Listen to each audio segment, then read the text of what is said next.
Hi everyone, my name is Histology Pro and I'll be your instructor for this histological section. I am a trained anatomist with experience in teaching microscopic anatomy and preparing histological materials for academic and clinical use.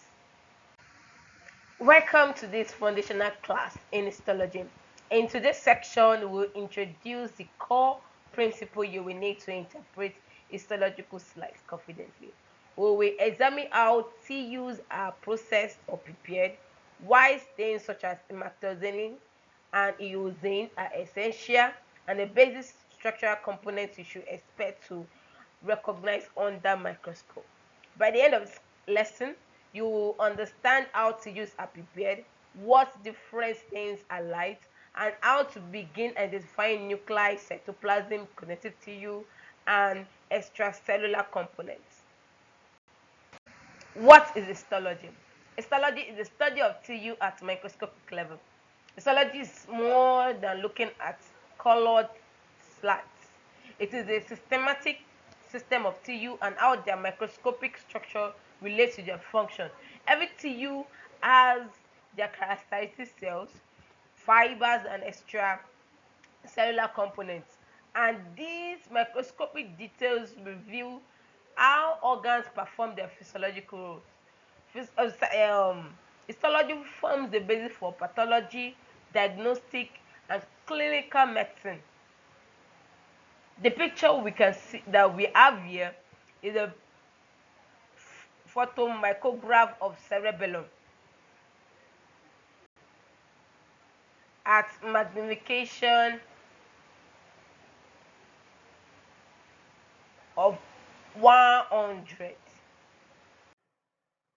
To examine TU microscopically, they must undergo a standard preparation process, although the steps may vary slightly. The major steps in TU preparation and processing include the following. The first step is fixation. After the TU is being gotten from the animal, it then passed through most common fixative solution as 10% formalin to preserve cellular structure and prevent decay. The next step is dehydration. The TU are then passed through increasing concentration of alcohol to remove water. The next step is clearing. The alcohol is replaced with an organic solvent known as xylene, which is suitable for embedding. In this next step, called embedding, till you are infiltrated with a molten paraffin wax, which is being melted at the degree of 68 to 65. This helps to solidify to support thin sectioning. The next step is sectioning. A microtome cuts through extremely thin slides, typically 3 to 7 micrometers, allowing light to pass through the tissue.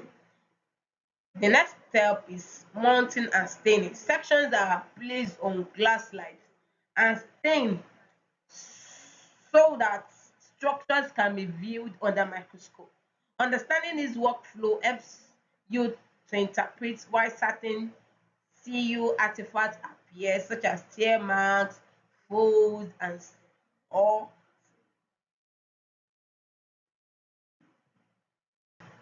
or shrinkage. Now, having understanding the steps in TU processing, we move to the next section known as why do we stain? You might be curious, so why do we stain in histology? In their natural state, most TU are nearly transparent when you view them under microscope without staining. So staining enhance contrast, making cellular components visible, as you can see here. So when you take something like this kind of slides under microscope, you can see the cellular components very well. You can appreciate the histological architecture of your slide very well. So we have different types of stains which binds or which which binds different chemical groups. H and E, also known as hematoxylin and eosin stain, is a basic or primary stain used in histology. It is described as the cornerstone of microscopic diagnosis. Hematoxylin, also known as a basic dye, stains acidic structures. It changes the color to blue or purple. It highlights nuclei, ribosomes, rough endoplasmic reticulum. As you can see in this diagram that is being pointed here, these are the cell nuclei. It has the color of blue. That the cell nuclei. Why eosin is an acidic dye, stains basic structures such as the cytoplasm, the collagen fibers, the muscle fibers. It changed the color to pink or red, as my pointer is showing. This is the muscle fibers, and the color is pink to red. This is an effect of eosin dye.